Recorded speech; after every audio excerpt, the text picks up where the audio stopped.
How would you like a 15% discount to my daily email, the stack of stuff, the show notes, discounts to the conference, all of that? All you need to do is text the word show to 33777. You'll get the annual subscription with a 15% discount to my daily email. You'll get the stack of stuff, the links to the show notes, discounts to the conference, and so much more. All you have to do is text the word show, SHOW, to 33777. Text show to 33777.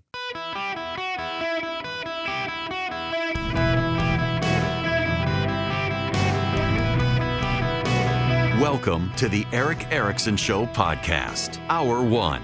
It's happening. Welcome. It's Eric Erickson here. The House of Representatives, Morgan Griffith from Virginia, just gavelled the House out until Friday afternoon. That means that if the Democrats in the United States Senate do not take a deal from the Senate Republicans today, the government shuts down at midnight. They're going to shut down the government. The Democrats rejected a deal with Donald Trump. And the funny thing is, Donald Trump put out a meme. It was dumb. I wish he wouldn't. I know many of you don't care, but I just think when the president puts out something that's got a bunch of profanity in it, I mean, I remember when they used to be examples and Republicans said character counted, and now they're like, screw it, we'll behave just like them.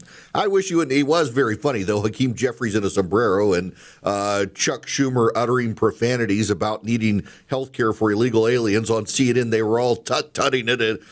They won't ask Democrats about other Democrats cheering on a cop killer, but they'll ask other Republicans, what do you think of this video from Donald Trump on Truth Social? Isn't it appalling? What's more appalling is the Democratic Congress critters cheering on a cop killer who died in Cuba escaping justice, who's now more likely than not in hell. And I can't believe you would judge the cop killer. Well, I mean, she was an atheist communist who rejected God. So, yeah, I don't know what happened in the last few seconds of her life, but I'm pretty sure I know where she is. Many of us won't be seeing her again. The Democrats cannot help themselves. They are falling for the government shutdown trap. And I stayed up late and I did the legal research for you people because I love you. In my former job as a lawyer, I knew how to do these things, to pull up the statutes, to pull up the code, to pull up the memos. Holy moly. Y'all are in for a treat. But first, let me set the stage. Remember Mehdi Hasan? He was on MSNBC until they canned him. He was talking to a progressive. I've got to play you this clip because it's very relevant to this. What tools does the minority party have to use to push back? It's a great question. And when I was mocking Schumer and Jeffries yesterday, Matt Iglesias was like, well, what else do you want them to do other than win the midterms? Well, there's a few things you could say here. Obviously, they don't control the Senate or the House. Obviously, we know that. But we do know that when Republicans don't control the Senate and the House, they do find multiple ways to jam up the system.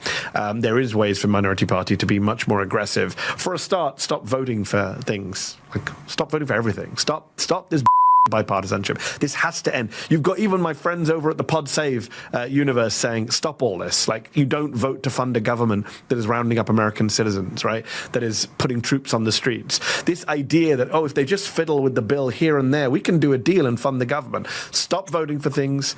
Be obstructionist. Be negative. Be cynical. That's for a start, just in terms of what you can do. Hold your own investigations. Fan out on the media with actual communications people. I said this in a previous chat you and I had. Have some kind of shadow cabinet that's ready to go and respond on various issues at all times. Elevate the good people in your party to speak. Jeffries and Schumer, it's not just about tactics. It's about a worldview. I don't deny that Democrats lack weapons and lack power on Capitol Hill. What bothers me is the mindset, because what happens when they do get power back? They're not going to do anything with it because they're still obsessed with this fake golden age of bipartisanship that never existed. Okay, I recognize some of that rhetoric because when I was a novice rage blogger of the right, I would say similar things. Guess what? You can't have a shadow cabinet because you have to have a shadow president, and the party out of power doesn't have a leader. Barack Obama could step up, but they don't want him. Joe Biden or Kamala Harris could. The problem here for Mehdi Hasan, who, as you can tell by his accent, isn't actually an American down with our system of government, is we don't have a parliamentary system that Mehdi Hasan has. In a parliamentary system, you can have a shadow cabinet. You can't do that in the United States because who's the shadow president? You got a bunch of Democrats who want to be the shadow president. None of them want to be the shadow secretary of Homeland Security. So you can't do that. Yet, could you have your own hearings? You don't have subpoena power, you moron. You don't have subpoena power. You can't. And so here's the problem. The Democrats have backed themselves into a corner with their rhetoric in the same way Republicans did in 2013. When I supported that shutdown too, oh, y'all, I support government shutdowns. When the government shuts down, we're safe. It's the Democrats who hate government shutdowns, and yet the base is running headlong into it. And why? Let me read you part of this. This is from, God help me, the American Prospect. This is the first time I've ever read anything from this communist drivel on this program.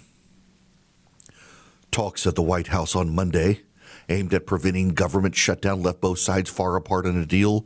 Earlier in the day, reports emerged that Senate Minority Leader Chuck Schumer would consider a 10-day extension of government funding if Trump agreed to negotiate on enhanced Affordable Care Act subsidies that expire at the end of the year. Reaction to this was swift. You don't pick a fight and then run away, says Emma Lydon, managing director of P Street, the government relations arm of the Progressive Change Campaign Committee. Within a couple of hours, Schumer told reporters he would not back a short-term funding agreement under any circumstance. But one bigger problem with the conversation around government funding is the nature of the fight being picked. The negotiations and debates are operating under the premise that appropriations to federal agencies are flowing today and will stop flowing tomorrow. And that is something political leaders want to avoid. It's hard to uncover any evidence that this is truly the case. And essentially, the argument is that they're already defunding the government. Vogt has been waiting for 4 years to implement his pre-20th century vision of supreme executive power that invests the prerogatives of government in one person. In a shutdown, the government can dictate which parts of the executive branch stay open. Vogt has already been doing that. If it feels like the current fight isn't about health care or insurance subsidies, but about our system of government itself, that's because it is. David Dayton is the American Prospect's executive editor. And basically, it's like we're funding fascism. That's where the whole left is we're funding fascism. We should just shut it all down. This is an irreconcilable position that the Democrats have boxed themselves in. If you go back to 2013, I was on the side of Ted Cruz, who said, we're going to shut down the government until we get rid of Obamacare. And it was the establishment Republicans who sold us out. My position was keep the government shut down until you defund Obamacare. And all the establishment Republicans were like, absolutely not. You know, one of the guys who mocked the position was Matt Lewis, who now writes over at the Daily Beast. My position then and now is we should have kept the government shut down until Obama defunded Obamacare, until the votes were there to get it done. Hold the government hostage and be prepared to shoe at it. And no, we can't do that. We can't do that. We have to fund the government. We have other obligations. The democratic process worked. You lost. You couldn't do it. Okay. So we were undermined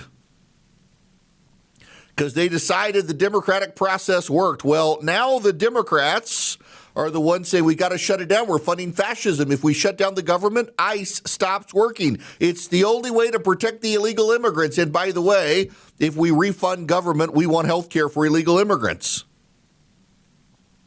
I kind of chuckled this morning because I remember that debate in 2013 and guys like Matt Lewis on the other side of me who were saying, no, this you can't do this. You can't shut the government down. This is not a serious plan. We're not going to do this. And Matt and others now are pushing this position of basically shut down the government. We can't fund the fascists. That's where we are now. The Democrats have talked themselves into this. And they want to shut down the government because they want to stop the fascists. So I'm trying to find this piece from Matt Lewis from this morning. Blocking government funding is one of the only mechanisms at the disposal of a minority party to demonstrate their opposition. Moral outrage and pride practically demanded. Why be complicit in normalizing and funding Trump's behavior?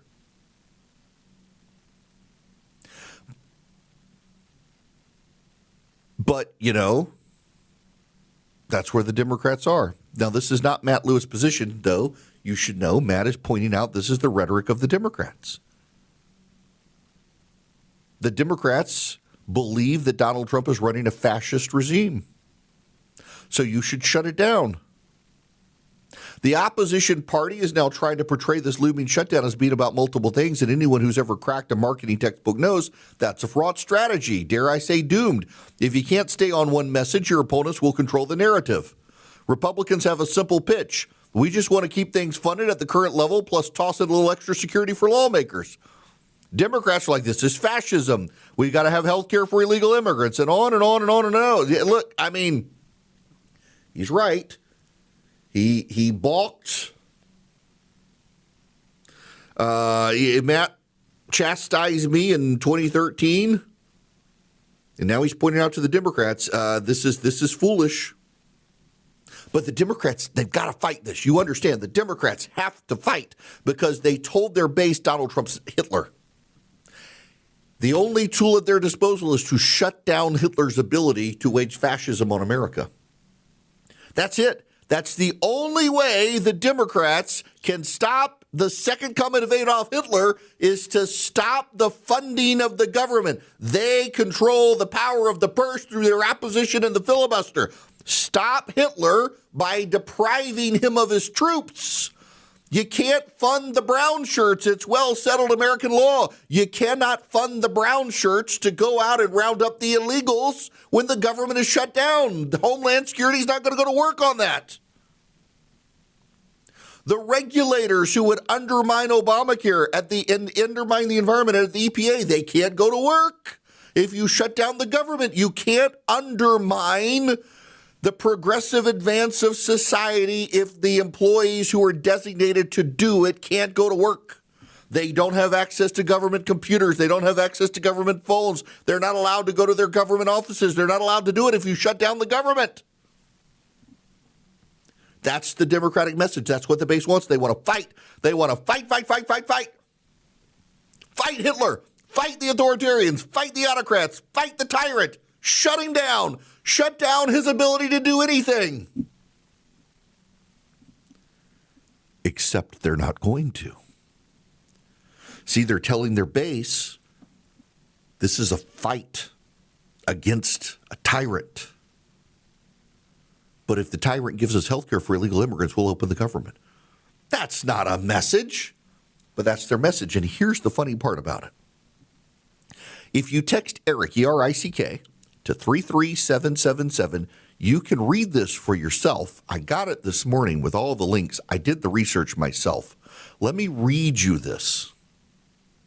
This is from a website called Government Executive. It is written by Donald Kettle, who actually knows his stuff. Just a momentary lapse in appropriations, a shutdown that lasts minutes, would give Russell T. Vogt, the director of the Office of Management and Budget, the power to tell agency leaders to move past usual furloughs, temporary non-duty, non-pay status, to RIFs, reductions in force, being permanently fired. Vogt could choose the programs that the administration has been wanting to eliminate and give a very big haircut to others. The result would be dramatic, instantaneous shift in the separation of powers. Let me underline this. With the purse empty, OMB would seize the power of the purse from Congress. The administration could choose to prolong a shutdown for as long as it likes through poison pills and the negotiations with congressional Democrats and comb through the government to flatten programs it's been trying to cut. With this prospect looming, the administration has little incentive to do more than shed crocodile tears over a shutdown. And then when the shutdown is over, whenever the administration chooses to end it, those employees who were furloughed could come back on the payroll with back pay. Through a 2019 law, the employees who were reduced, who were fired, could not come back. Under the Anti-Deficiency Act, OMB would be well within its power to decide which programs could not continue. It could decide that programs that aren't accepted had to stop. It could then RIF employees working on those non-accepted programs and any other employees it chooses. Fired employees would have no appeal rights, and the government has no obligation to bring them back when Congress passes an appropriation. They'd be gone, and so would the programs they manage. And then remember, one of the side aspects of Project 2025, the actual legitimate part of Project 2025, not the nightmare scenarios of the left. Project 2025 started as a collection of resumes of MAGA, thoroughly vetted MAGA applicants ready to go into the government.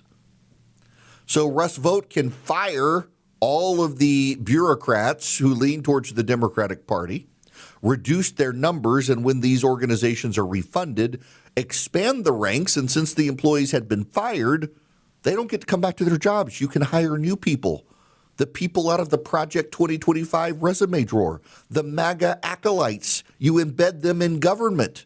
And then they have civil service protection. And then with their civil service protection, the Democrats have just spent 9 months establishing legal precedent in the federal courts in D.C. that employees protected by civil service laws can't be ousted by the President of the United States. So the incoming Democrat will be stockpiled full of MAGA bureaucrats. The Democrats have played right into the trap. Ladies and gentlemen, boys and girls, I need the attention of those of you in Ohio. Those of you listening live on WHIO, I've got a very large live stream audience across Ohio. Cleveland, got a big audience in Cleveland and in Columbus on the live stream. I need to talk to you. I've put Oklahoma on the map here and flagged some issues there, and now I need to flag one for those of you in Ohio. Your legislature is receiving legislation that would allow the public utility companies to automatically adjust your thermostat in your house to reduce load on the power grid during periods of high demand. They claim it'll be a voluntary program for now.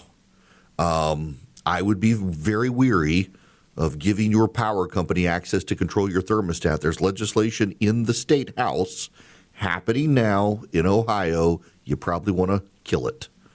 Now, let me tell you about Hillsdale College, because they want to get you up to speed on American history and literature and so much more completely for free, no cost to you. You go to ericforhillsdale.com today and you can sign up with Hillsdale College, and you can take one of 40 different classes from Hillsdale College.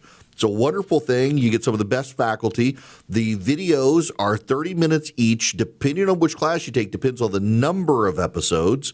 But that's it. That's what you do. ericforhillsdale.com. You sign up today and you get smarter about a topic you're interested in. And the topic is your choice. From literature to chemistry to physics to math to economics to political science to history to philosophy. They're all there. 40 to choose from. Go to Eric, E-R-I-C-K, ericforhillsdale.com today.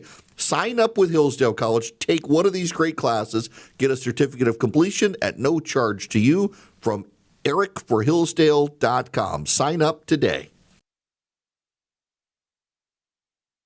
Welcome. It is Eric Erickson here. The phone number is 877-973-7425.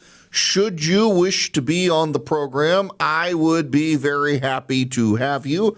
Although I got to make a couple of statements first before I get into any phone calls. I have talked about this before, and I need you to bear with me. Some of you will say this is a little bit iterative, and it kind of is. I acknowledge it, but we got a lot of new listeners, and I got to make this point about the bubble.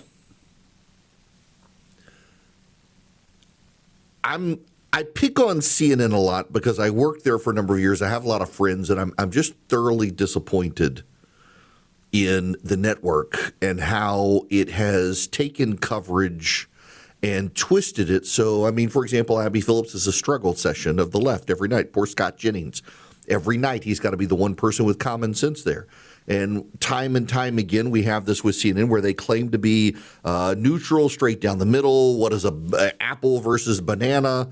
And their editorial direction is exactly like MSNBC. They are so baked in. They brought in Chris Licht, who recognized the problem and might have not have had the force of personality to get change done. And you had the staff, the reporters, the anchors leaking to sabotage the guy's efforts when he recognized the network was no longer the neutral arbiter of truth. It was a left-wing operation.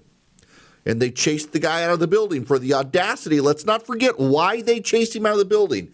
He decided to platform Donald J. Trump, former president of the United States, in a town hall.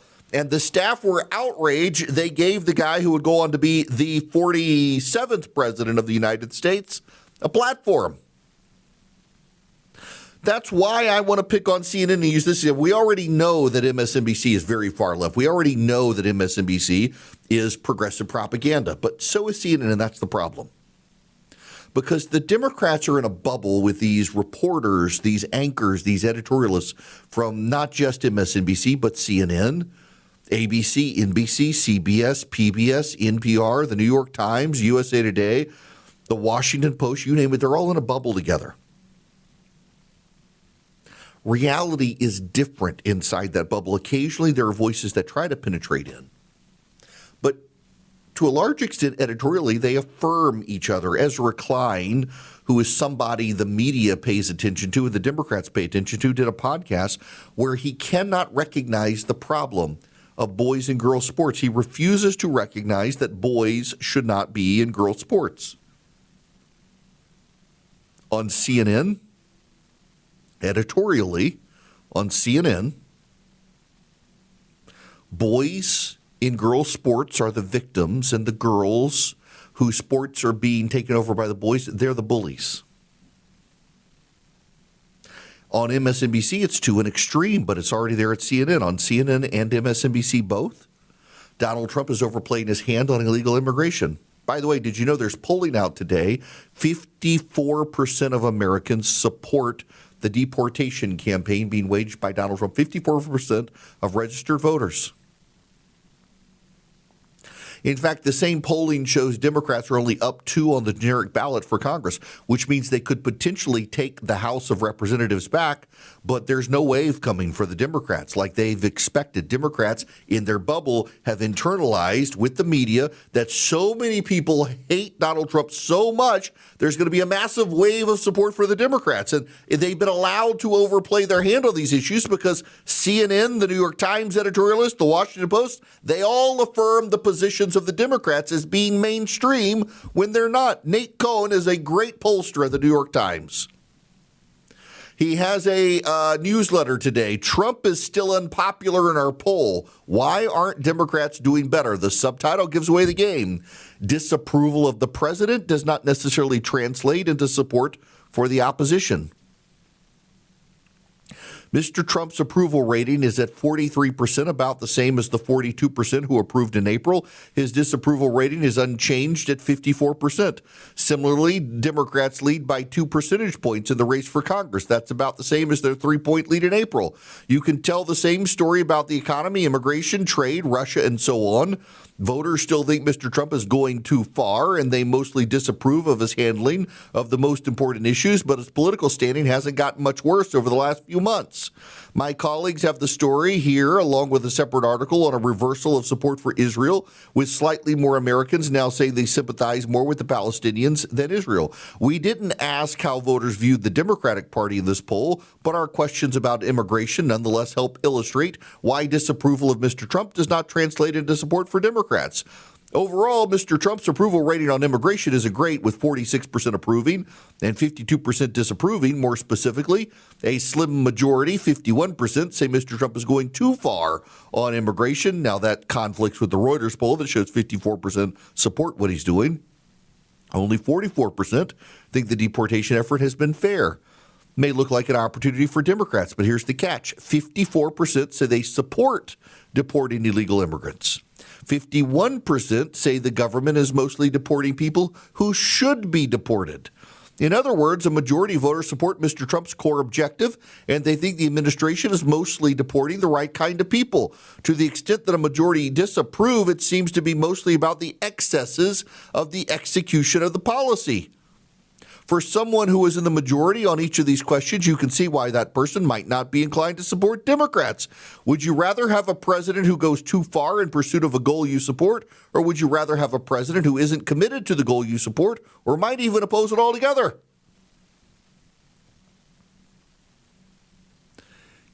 Nate Cohen is trying to get the people of the hive mind inside the bubble to understand what's happening here. But he can't. The Democrats don't want to hear it.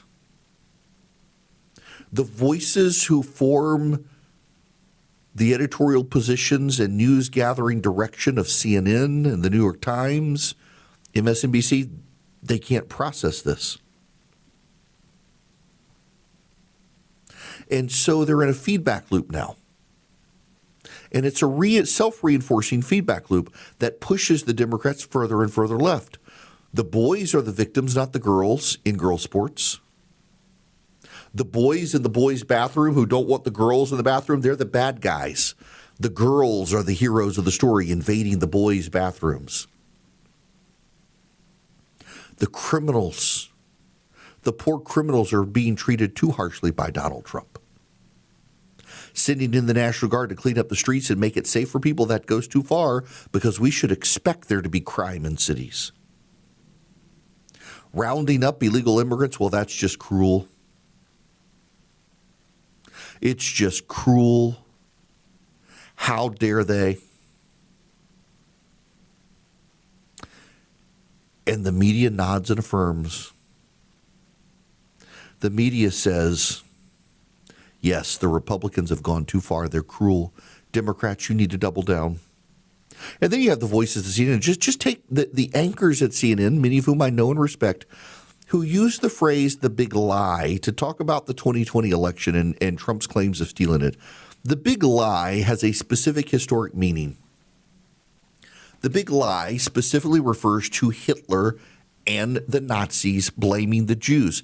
And when CNN anchors use the phrase the big lie, they are directly tying Donald Trump and his supporters to the Nazis of Nazi Germany. And they're smart enough to know what they're doing.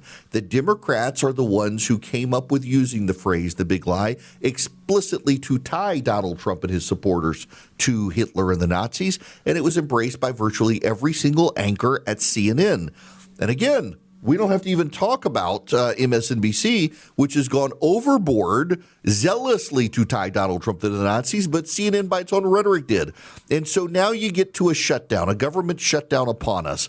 And the Democrats have decided that Donald Trump is a Hitler-like person who wants to bring Nazism to the United States. He embraced the big lie, according to the supposedly objective anchors of CNN, who refer to Donald Trump as an authoritarian, who you have on Morning Joe, Michael Beschloss, saying that you got to stop the authoritarians, you got to do something. You now have the progressive podcast bros out there saying Donald Trump is a total fascist and he's got to be stopped, and the only way to stop him is to shut down the government so Donald Trump's brown shirts can't deport illegal aliens. And you have the media saying, yes, yes, yes, preach, preach, come on our shows and talk about it.